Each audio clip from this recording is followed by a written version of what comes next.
What up, Fight World? It's your boy Ego, and I'm back with some more boxing. Back with Ego's Rewind. Want to take a quick flashback, show you guys this picture. This is from the Ruslan Provodnikov and Mauricio Herrera fight. As you can see, this was Mauricio Herrera's victory over Ruslan Provodnikov, and it looks like some victory, almost like a Rocky movie.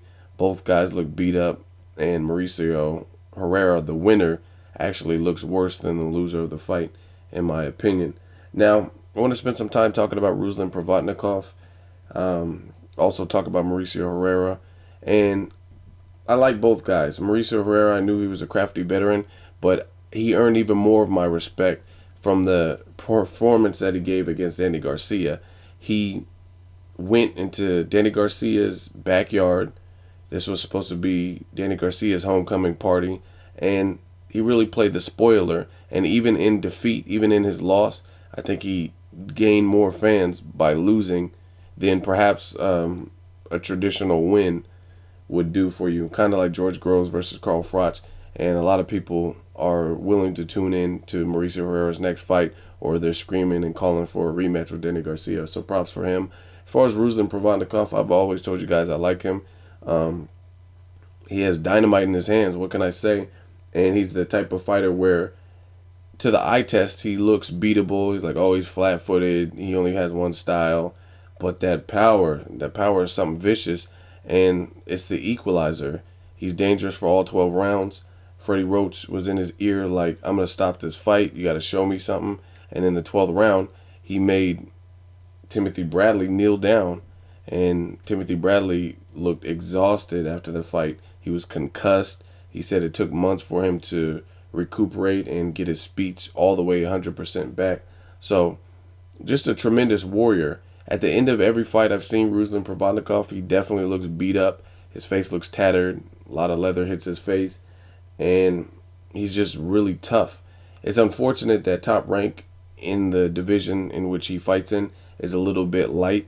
And it looks like he's without a dance partner, because Mike Alvarado was beat by him, and Marquez chose him, or Top Rank, or whoever chose it, chose Marquez versus Mike Alvarado. So that's the thing that sucks about the sport of boxing.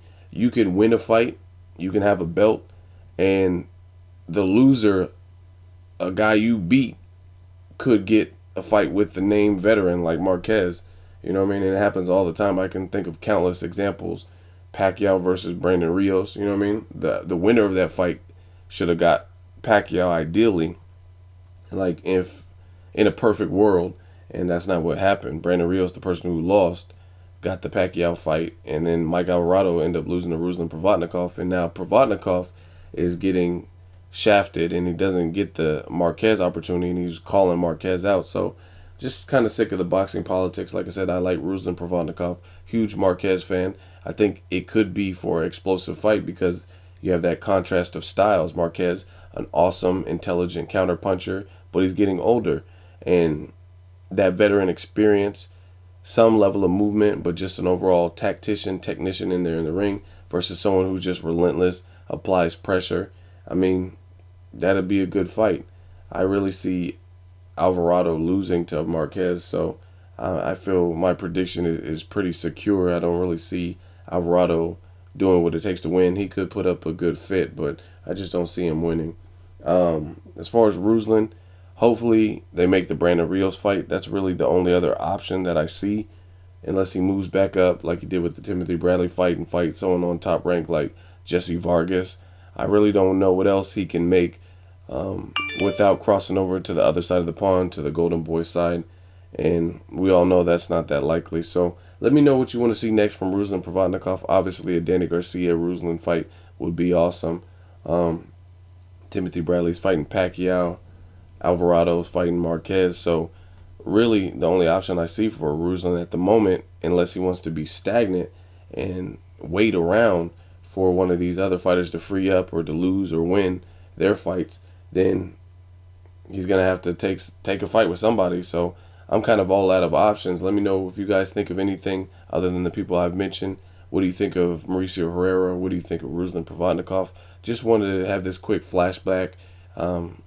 I'm definitely going to watch the Mauricio Herrera-Ruslan Provodnikov fight because it's been years since I've seen it. I really don't remember. I just know the outcome. Don't remember much from it, so I want to brush up on that. And obviously, Ruslan Provodnikov had a better outing with Mauricio Herrera, even though he lost, than Danny Garcia, because Herrera was causing Garcia to miss, and Garcia didn't look sharp at all in that fight, which was pretty disappointing for me. So still respect him. He's still the lineal champion, but I think he should have the rematch with Mauricio Herrera and get that redemption, have a better outing, just like Mayweather did with Castillo, just like Pacquiao extended rematches with Marquez or Eric Morales to prove he was the better fighter. In the Marquez case, it didn't necessarily work out because they're all been controversial, minus the fourth one. Anyway, let me know what you guys think of Mauricio Herrera, Ruslan Provodnikov. What do you think of this picture? Leave a comment. Let me know if you want to see Brandon Rios, Ruslan. As always, hate, comment, or subscribe. Till next video is Ego, signing off.